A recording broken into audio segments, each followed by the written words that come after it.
ሰላም ሰላም፣ ውድና የተከበራችሁ ቤተሰቦቼ እንዴት ናችሁ? ደህና ናችሁ? ወይኔ ያለው እግዚአብሔር ይመስገን ደህና ነኝ። ክብሩ ይስፋ ለመድኃኒዓለም አባቴ ደህና ነኝ። እኔ እንዴት ናችሁልኝ? በጣም ብዙ ጊዜ ማለት በውስጥ መስመር እየመለስኩኝ ነው፣ ግን እንደዚህ በኮሜንት ላይ ምናምን ነገር ልጅሽ የት አድርገሻት ነው የምትሉኝ ለሁላችሁም ማለት ነው። አልተናገርኩም መሰለኝ በግልጽ እና ለዛ ልንገራችሁ። በጣም ተጨንቃችኋል። በእርግጥ የሚያስጨንቅ ነገር ነው፣ ከባድ ነው። ልጅን ያለ እናት ያለ አባት ነው አስቀምጫት የመጣሁት። አሁን ብዙዎቻችሁ ወይ የሀገር ቤት ምናምን መስሏችሁ ሊሆን ይችላል፣ ግን ሀገር ቤት ትንሽ ደስ አይልም። ያው እንደምታውቁት ነው እንግዲህ የኛ ሀገር ደግሞ መብራት የለውም፣ ውሃ የለም። ውሃ ስላችሁ ይሄ የምንጭ ነው ተቀርቶ ምናምን ነው እንጂ የቧንቧ ምናምን የለም። የምንጭ ውሃ ነው የሚቀዳው ማለት ነው። እና እሱም ደግሞ ሩቅ ነው መብራት አሁን ማማዬ በጣም ብዙ ነገር ለምዳለች። እንግዲህ ያው እኔ በሳቆልም ቢከሳ ብጠቁር ብዙ ችግሮችም ቢያጋጥመኝም ግን ልጄ እንደምታውቋት ድንቦች ፍትፍት ብላ ነው ያደገችልኝ። እግዚአብሔር ይመስገንና ማለት የእግዚአብሔር ጸጋ ነው። ግን በቃ ለሷ ምን የሚያሰጠዋት ነገር አልነበረኝም። እኔ አልበላም አልጠጣትም እንጂ ልጄ የፈለገችውን ነበር ማደርግላት። በቃ እግዚአብሔርን በራሱ መንገድ ብዙ ነገር አድርጎልኛልና ለ2 አመት ሳልሰራ ምንም ነገር ሳላደርግ ግን እግዚአብሔር ይመግበን ነበረ። እግዚአብሔር ሁሉ ነገር ያደርግልን ነበረ በተለይ ለልጄ ሲል እውነት እና እግዚአብሔርን በጣም የማመሰግነው ለዚህ ነው። ያው ሰው ሲደረግለት ነው የሚያመሰግነው መቼም እንጂ በደንብ እየገባው ነው ሲደረግለትም ሳይደረግለትም የሚያመሰግነው። እኔ አሁን ላይ የተደረገልኝም ላልተደረገልኝም ነገር ሁሉ አመሰግናለሁ። እግዚአብሔር ደግሞ ልዕልት የመሰለች ልጅ ስለሰጠኝ አመሰግናለሁ። በጣም የምታምር ማንም ሰው ሲያያት ውይ ማምዬ ውይ ስታምር ምናምን ብሎ ነው እንትን የሚሏት። ማለት በቃ እናት ስለሆንኩኝ ይሁን አላውቅም። እንግዲህ ያው እናቶች ታውቃላችሁ። ግን ልጄ በጣም ነው የምወዳት። ግን እሷን የማስቀምጥበት ቦታ እውነት ለመናገር በጣም ተቸግሬ ነበረ። አሁንም ቢሆን ልቤ ርፍ ያለበት ቦታ አይደለችም። ግን እግዚአብሔር ያውቃል ብቻ አይደል? አዎ ባዶ ሁኜ ከመንገድ ላይ ሁኜ ከመለምን እግዚአብሔር ይጠብቃት። እንግዲህ ምንም ልል አልችልም። ምክንያቱም እኔ ኢትዮጵያ እያለሁኝ በጣም ብዙ ነገሮችን አድርጌያለሁኝ። በቃ አልተሳካም። ማምዬን የማስቀምጥበት የእውነቴን ነው የምላችሁ። እንደዚህ ብዬ ማውራት አልፈልግም፣ ምክንያቱም ይሄ ነገር ካለፈ በኋላ ደስ ይለኛል። አሁንም እድሌ ምን እንደሆነ ምን ላይ እንደሚጥለኝ ልጅም እንደዛው ስለማላውቀው እንደዚህ ነበር እንደዚህ ላደርግ ነበር አልላችሁም። ግን አሁን ላይ ሲስተር ጋር ነች፣ ታናሽ ማለት ነው። ታናሽ እህቴ ጋር ነች። ቤት ተከራይተው ምናምን ነው የሚኖሩት። ግን ያው እሷ ደግሞ ወደ አረብ ሀገር መምጣት ትፈልጋለች እና ዛኔ ነው ብዙ ነገሮች የሚበላሹት። አላውቅም። ቶሎ ሰርቼ ሄዳለሁ እንዳለል በጣም ብዙ እዳ አለብኝ። እዚህም ልክ ስወጣ ብዙ እዳ አለብኝ። ኢትዮጵያም ሆኜ ደግሞ ብዙ እዳ አለብኝ እና ገና እሱን እየከፋፈልኩኝ ነው። ገና እኔ እንጃ ምን እንደምላችሁ አላውቅም። እሱን እስከምጨራረስ ራሱ ሲስተር ትመጣለች ማለት ነው እንግዲህ ከተሳካ። ከዛ በኋላ ያለውን ነገር እኔ እንጃ። በቃ ማለት ስለኔ ማወቅ የምትፈልጉ አላችሁ እና ለእናንተ ብዬ ነው። እና ደግሞ የሚሆነው አይታወቅም መቼም የሰው ልጅ ነን እና ብነግራችሁ ምንም ችግር የለውም። እና እንዴት አልነገረችንም እንደዚህ መሆኑን እኮ ሳናቅ ስለቀረ ነው ምናምን የምትሉ ስለምትኖሩ በጣም ማለት እኔ ዩቲዩብ ላይ እኔን እንትን የሚጠላኝ ሰው ብዙም ያለ አይመስለኝም። ቢያንስ እኔ እንጃ 101 ሰው ቢኖር ነው እንጂ ማንም አይጠላኝ። ምንም አድርጌ አላቅማ። ለምን ይጠሉኛል? ያው ጥላቻ ያለበት ምንም ሳታደርጉ ይጠላችኋል።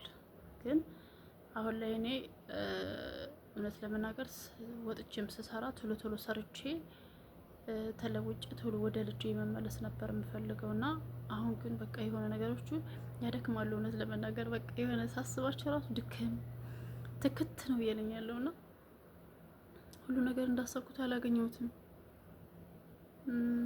አንዳንዴ በአቋራጭ እኔ በአቋራጭ አይደለም ልደግ ያልኩት። እኔ ማንም ሰው እንደሚሰራው ነው ሰርቼ ልለወጥና ወደ ሀገሬ ልመለስ፣ ወደ ልጄ የእውነት ይሄን ነው የምላችሁ። እዚህ እኔ 2000 ብር የሚከፍል ከሆነ 1000 ብር ከፍለውኝ እንዴ ከየት መጥቶ ነው ይሄ? በኢየሱስ መስኮቱ ክፍት ነው እዚህ ጋር ያለው።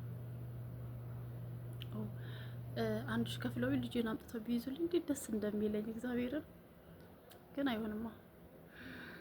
እንደውም አንዴ ልጅቷ የሴትዮ ልጅ ለምን አታመጫት ምናምን አለችኝ እና እዚህ እህት አለችሽ አይደል እንዴ ምናምን አለችኝ።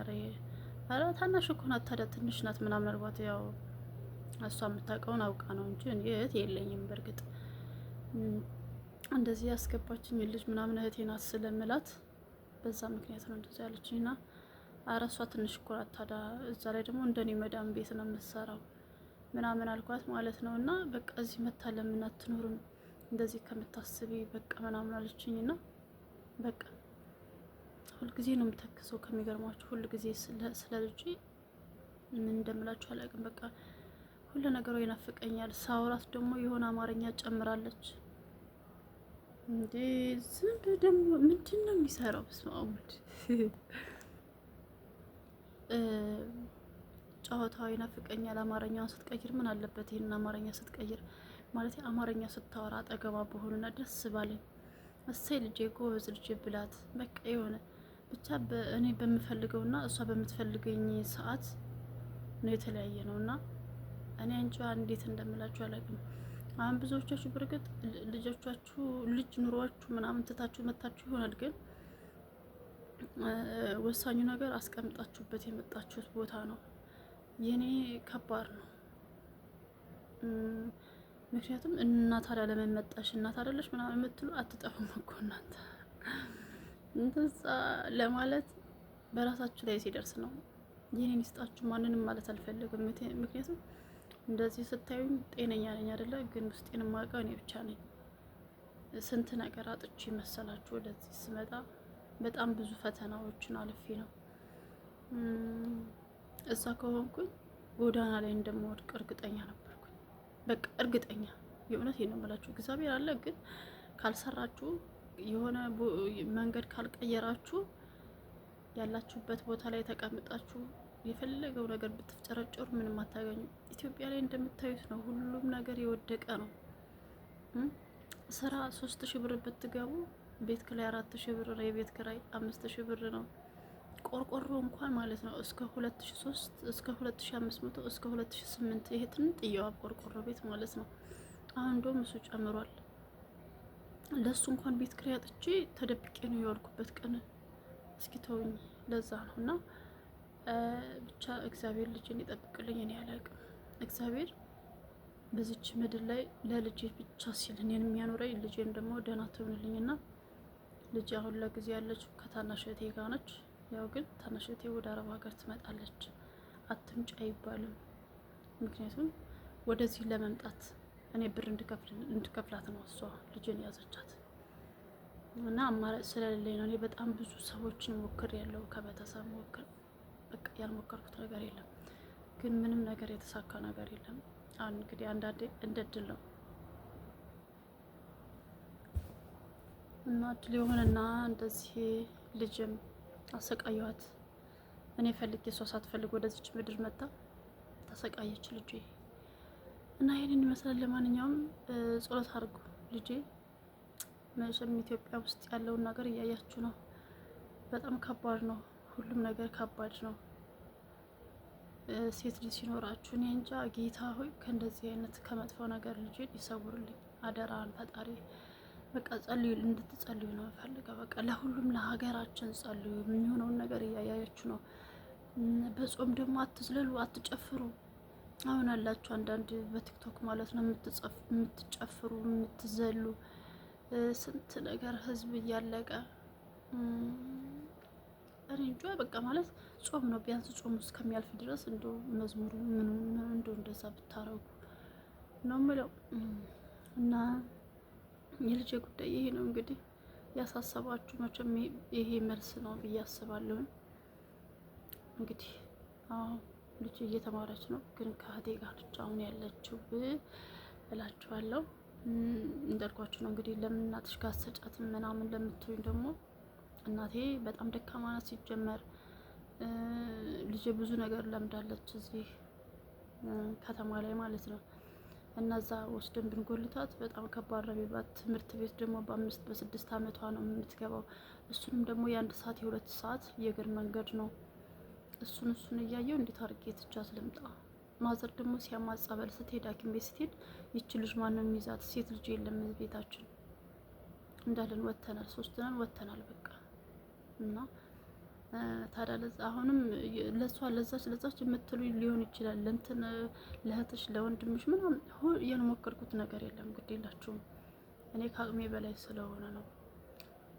እና ለማንኛውም እንግዲህ ከዚህ በኋላ ያለውን ሲስተር ስትወጣ ያለውን ነገር አላውቅም፣ ያው እነግራችኋለሁ። ምክንያቱም ህይወቴ ሚዲያ ላይ ነው፣ ምንም የሚደበቅ ነገር የለም። ምክንያቱም ከእናንተ ጋር መወያየት ከእናንተ ጋር መነጋገር ለእኔ ጥቅም አለው እንጂ ምንም የሚጎዳ ነገር የለም። እና ብቻ ግን ከሁሉም በላይ ልጅ ደህና ትሆንልኝ እንደዛ ነው የምለው። እና ይህንን ይመስላል። ለማንኛውም አበረታቱኝ እስኪ በዩቲዩብም ደግሞ ዩቲዩብ እኮ ትንሽ ከከፈለኝ እውነት ነው የምላችሁ እኔ ልጄን ለማሳደግ እመለሳለሁ። እግዚአብሔር ማለት እኔና ልጅን የሚያኖረን ከሆነ እመለሳለሁ ልጄ። እና ከቻላችሁ ሰብስክራይብ እያደረጋችሁ ላይክ ኮሜንት ጻፉልኝ፣ ሼርም አድርጉልኝ። እንደዛ አድርጉልኝ። ወዳችኋለሁ። አይ እኔ ደክሞኛል እኮ በተለይ ስለ ልጄ ሳስብ በቃ መድከም አይደለም በቃ የሆነ ትክት ሞት ነው የሚሸተኝ። ሞት እኔ ያለቅም ጋይስ በቃ